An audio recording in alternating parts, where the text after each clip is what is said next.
श्रीगणेशाय नमः। अथ रुद्राष्टाध्यायी पाठः। अथ प्रथमोऽध्यायः।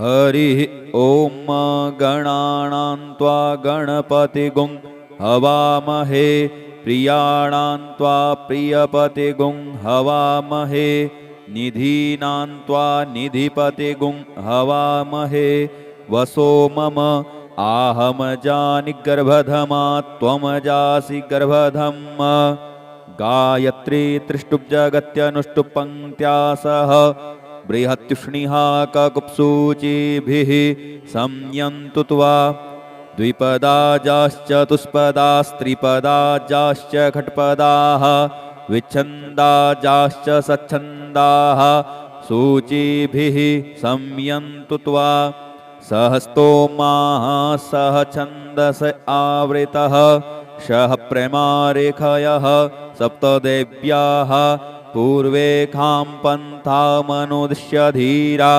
अन्वालेभिरेरथ्यो नरस्मिन् जज्जाग्रतो दूरमुदैति दैवं तदुषुप्तस्य तथैवैति दूरङ्गमं ज्योतिघां ज्योतिरे कन्तन्मे मनः शिवसङ्कल्पमस्तु येन कर्माण्यपसो मनीखिणो यज्ञे कृणवन्ति विदथे कुधीराः जदपूर्वं जक्ष्यमन्तः प्रजानां तन्मे मनः शिवसङ्कल्पमस्तु यत्प्रज्ञानमुत चेतो धृतिश्च यज्ज्योतिरन्तरमृतं प्रजासु यस्मान्नरिते किञ्चन कर्म क्रियते तन्मे मनः शिवसङ्कल्पमस्तु येनेदं भूतं भुवनं भविष्यत्परिग्रहीतममृतेन सर्वं येन यज्ञस्तायते सप्तहोता तन्मे मनः शिवसङ्कल्पमस्तु यस्मिन् ऋचः सामजजुगुंखि यस्मिन् प्रतिष्ठिता रथनाभाविपाराः